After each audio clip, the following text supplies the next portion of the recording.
Okay, this is lesson 20 of the sowing and reaping. And this is, like I said, the other lessons were foundational. This is the application aspects of it.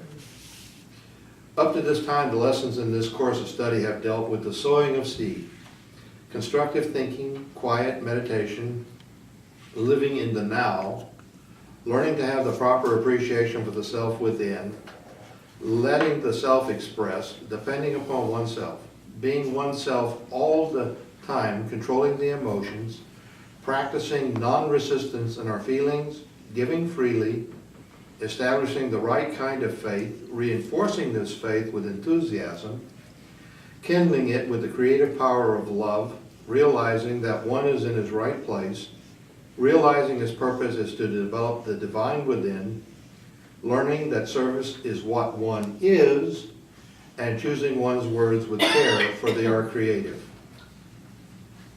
If you have been practicing the principles involved in these lessons, you have been sowing good seed, which will bring forth 100-fold. You may not as yet be able to see many signs of growth, but the seed is germinating, and in time the sprouts will appear, then the plant, and then the ripened grain ready for the harvest. Harvest is an important time, but not as important as seed sowing time. We are interested in the harvest, and quite often we want to reap the right kind of harvest before we have sown the seed, or at least before we have given the seed the necessary time to grow and bring forth the harvest. Remember that a desirable harvest may require much time, and sometimes we become discouraged because we do not see immediate results. But in the course of time, the harvest will ripen and you will be rewarded for your patient waiting. The remaining lessons in this course deal with the harvest one might reasonably expect, having planted these seeds in good soil and tended the growing plants with care. So many times we have heard, whatsoever a man sows, that shall he also reap. That we give little heed to the meaning of this statement. We may be inclined to think that it refers to the evildoer only, but is applicable to any situation in life. It expresses a great truth in which is involved the absolute justice of universal law. Because of incorrect teachings, many passages in the Bible convey the idea of punishment for evil done or a future reward for the good deed. So deeply has this thought of punishment been embedded in the consciousness of the race that it is difficult for the average individual to think of adverse conditions being other than punishment from God. But it is not true that a personal God is watching man and dealing out punishment to him from time to time as he seems to deserve. Creation from the beginning has conformed to law, and the divine plan is not changed from day to day to take care of the law violators.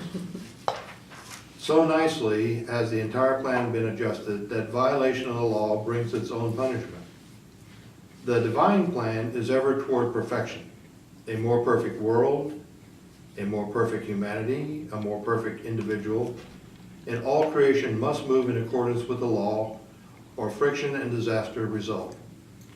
Try to operate a piece of machinery contrary to the law of mechanics governing it, and see what the results will be. There will be friction in proportion to the extent of the violation of the law. If violated but slightly, then little friction develops, but the infringement may be so great as to tear the machine to pieces. In the matter of the health, happiness, and success of individuals, this law is working out all the time, and the effects are the same or not. The individual is ignorant of the law, whether or not the individual is ignorant of the law or understands what he is doing. The hospitals, sanitariums, and penitentiaries are filled with people who violated universal law.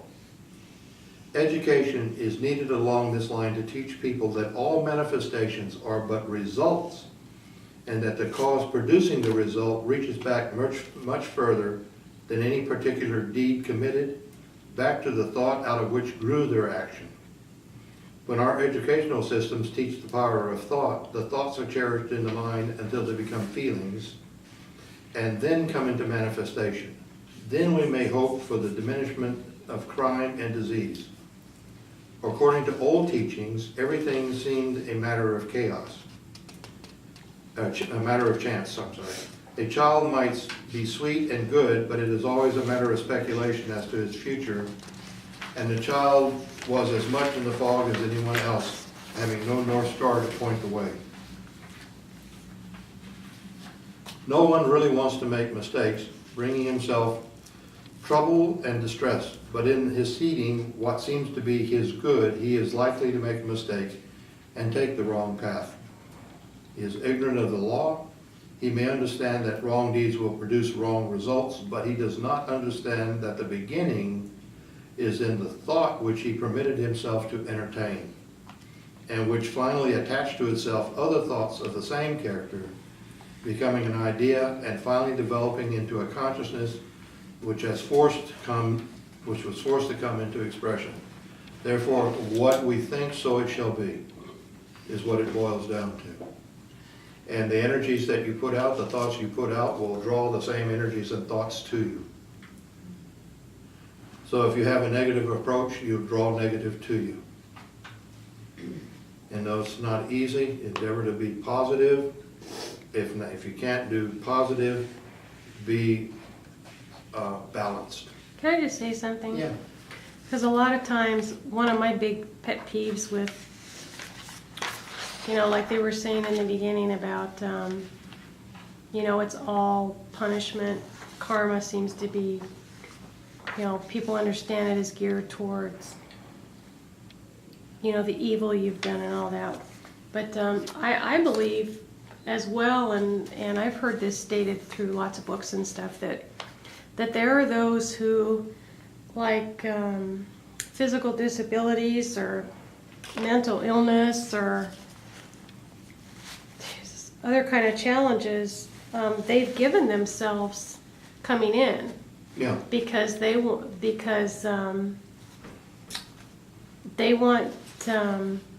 to work. They want to show others that even though if you have these disabilities, that you still, can be productive and they're great teachers because they've decided to take on these disabilities and show humanity that even with disabilities, they're great teachers or whatever. I don't know how else to say it, but and I was hoping, and I'm still hoping in here they say that, because to me, reading this, it still kind of points to, because that one statement about the sanitariums and all of that are full of people who have done ill or whatever. I don't always think that people who are sick and disabled or that are there because they've lacked or they need a lesson. Sometimes I think they do, they do that because they want to push evolution to a greater extent, and help teach humanity that even though there's these disabilities, Mozart was considered, an absolute fruitcake. He was considered crazy, but he was, a genius and created some of the most beautiful music that ever was, so I just think we have to be careful as well in humanity, as assuming that if because somebody struggles with something, that it's because they've done something really bad or they're being punished or something like or that. Tying back to what we've studied before, they are facing a life lesson that through their conquering of it becomes an example to others who are facing the same difficulty. So they become an expression of what can be done if proper application is made to do that. Also, you can't take it for granted that just because someone's having problems, it's because they did something wrong in the past life. Yeah. Exactly. Yeah, and I know what that sounds like, because I thought that at the time, so. Yeah, you come across that all the time. But the way a lot of this is worded is like, if you have a mental illness, you've brought it on yourself with your thinking. Yeah, that's how it's worded. Yeah. Which is not necessarily the case at all. Yeah, that's what I'm talking about. Yeah. See, but there's there can be any number of explanations for the difficulties that someone faces in their life. It can be karma, or, you know, if you're into the precepts of reincarnation, they may have been a perfect, absolute, whatever you want to call them, in a previous life, and you know what they say about payback. So, you know, as they did to other people, you know, so that they're now in a position where other people are doing it to them. Yeah, I just don't want new agers, or whatever the quote you want to put around it, start getting into what has been a big problem with me with Christianity, is that, you know, it's evil. They're like that because they're evil and they must be saved. And, you know, I just don't want, like a lot of these writings sometimes are so bent towards, if they have a problem, a disability, it's because of their wrong thinking, or God's punishing them. God's them, or yeah, I just. Or if you'd be trying harder, you'd be cured. Right. Yeah, you Or- wouldn't be sick, or. Or the worst case scenario, it's not my fault, it's somebody else's fault that this is happening. The failure to accept personal responsibility. It's easier to blame somebody else than it is to accept personal responsibility. It's always someone out there, it's their fault that what I'm going through is happening to me. It's not my fault. Going along the reincarnation lines and choosing, someone could also choose, let's say there's lessons they want to learn, and that's the best way they're going to learn it, is if they go through that particular struggle. That's another thing that crossed my mind. Yeah. If you look at it in the guise of life as a continual learning experience, whether you restrict it to one lifetime or a multitude of lifetimes, and that entails accepting the realization that the physical body is temporary, but that which animates the physical body is never ending. It's eternal. It uses the body as a tool in a physical world, as you would use a hammer to drive a nail. It's an instrument through which action is expressed. And that since you've been since the beginning of all time, you've occupied many vehicles, and you've gone through, any number of experiences.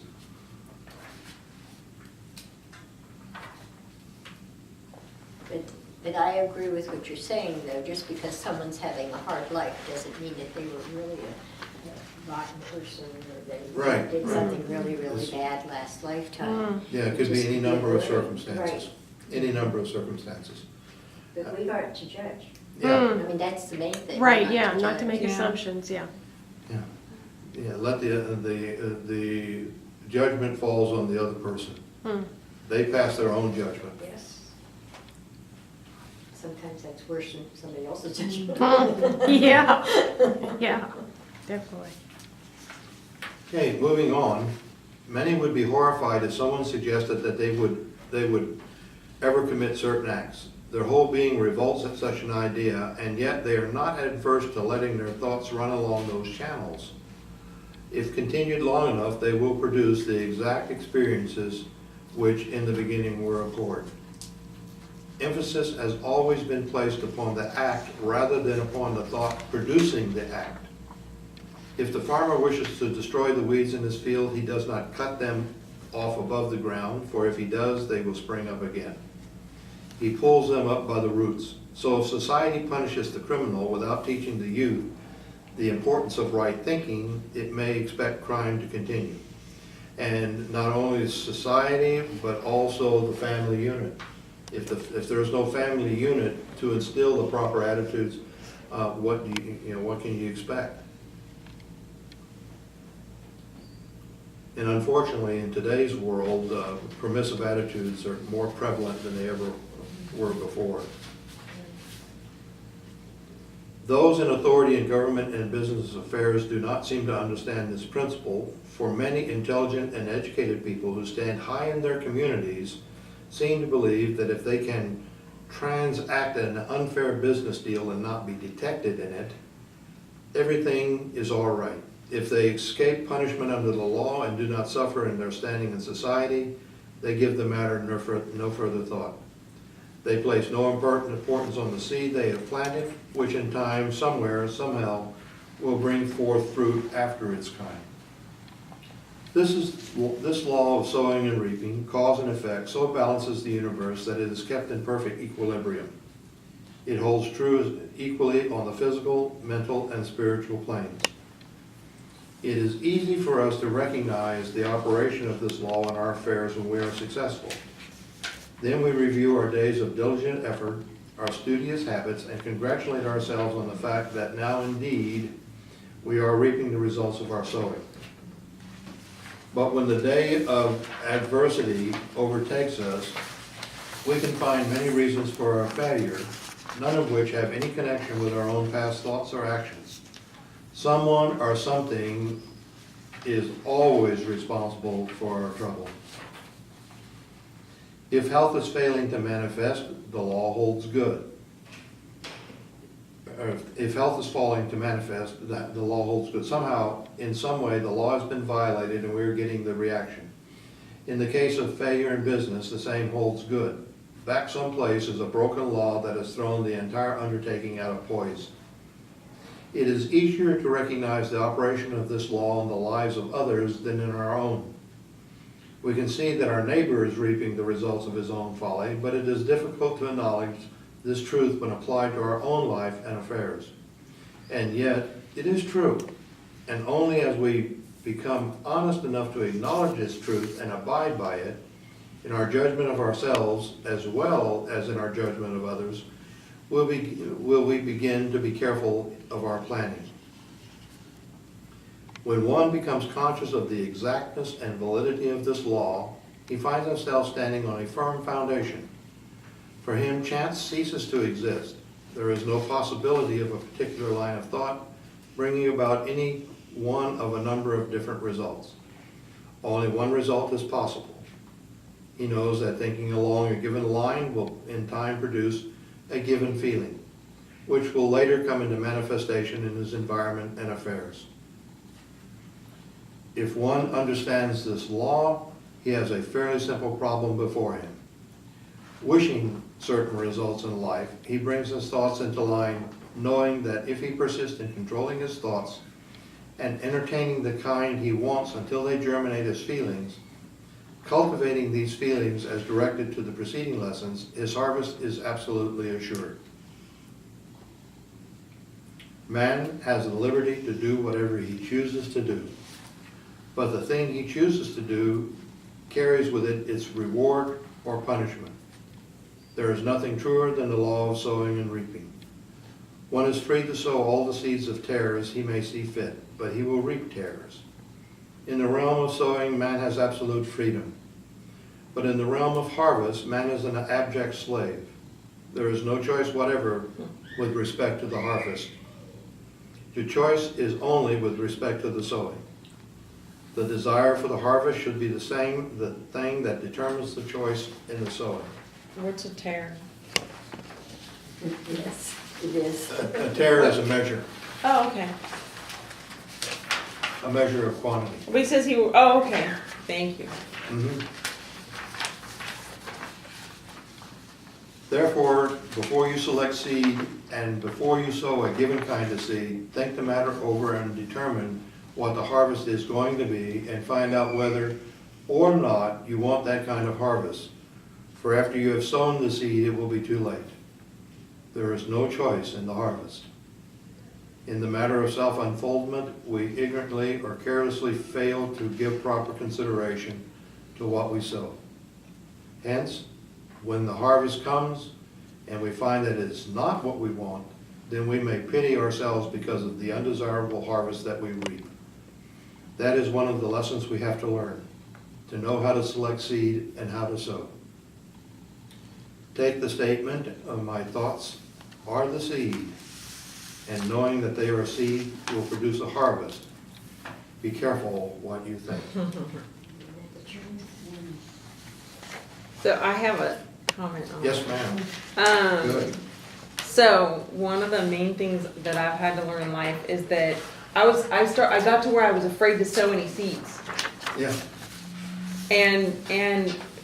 One of the lessons covered it earlier, and it got me going again with some of the stuff that I'm doing in my life, and that's, if you do make a mistake, you can replant the field. I mean, that's how we learn and get wiser, and so right. the more fields we sow, the better we get at it if we're being present and Right. being, You know, first-year farmer doesn't have the same success in crops that a person who's done it all his life has. Yeah. Yep. Yeah, and if you don't plant any, then by the end of your life, you're not going to have the experience you would if you planted. You know? Well, that's like the person, who wants to win the lottery but never plays. Never buys a He ticket. never buys a ticket, it's a nice thought, but if you don't, you don't make an effort here, you severely, limit your chances there. But if you go along with other people and you buy 5 tickets and you all share, and you have 5 chances to win. Yeah. Yeah, look at those people that won. 3 of them won that 400 and some. And then off that one ticket from somebody, 16 people, Yeah. and they still walked away with 4 million. Yeah, that's right. And That's they exactly sick, right. and they still working. They're still working? Well, I can see that. If they pulled their money together, they could probably own the company, and then they'd be working for themselves. Yeah. That's So Well, these are good, go ahead, I'm sorry. Oh, it's okay, go ahead. I was gonna say that, these are good ongoing lessons for what you've learned in the first 19 lessons. Like I said, all of that was building the foundation that you now will put into practice. And the remaining lessons will focus on that application. If you learn and don't apply, what's the point of learning? It only profits you and it doesn't serve anyone else.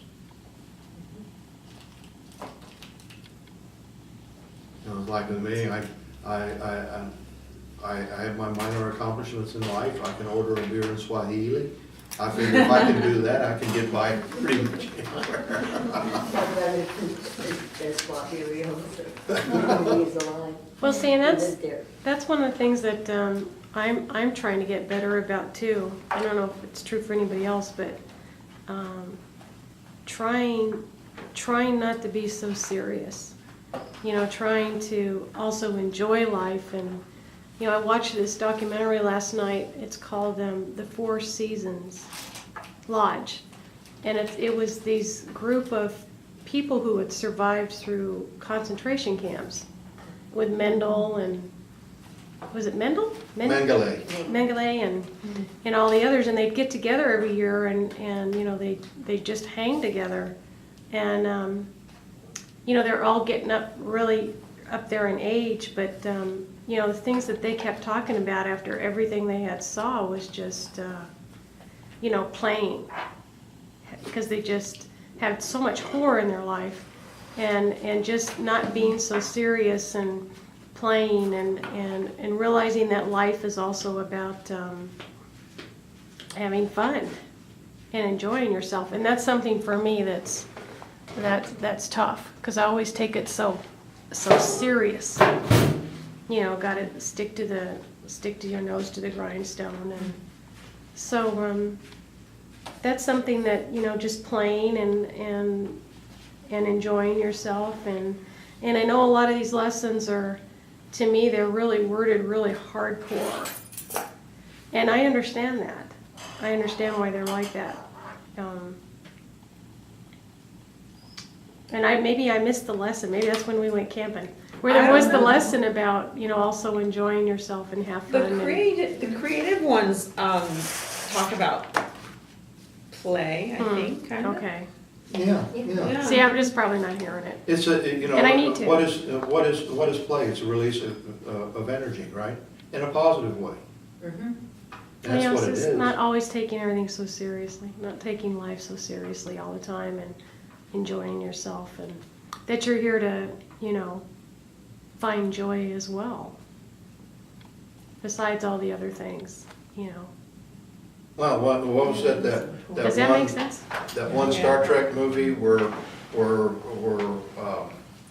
Kirk was in it and Picard was in it, and they were dealing with a space vortex which was causing overlaps in time, so that Kirk and Picard and Riker were all at the same place in time, and there was this one scientist who was trying to disrupt this cosmic force which is causing disruptions in time, so that he could be catapulted in time. But he's trying to destroy a planet that would cause a flux in the gravitational fields that would cause this wave to engulf him and carry him along.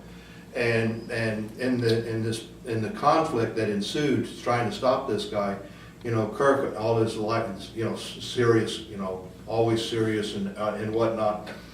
He dies, but his last thought was, after quickly viewing his life, was hell. That was his comment, hell. He missed it all.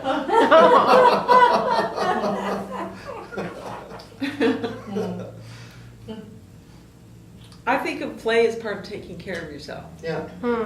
It's definitely part of taking care of yourself. Yeah.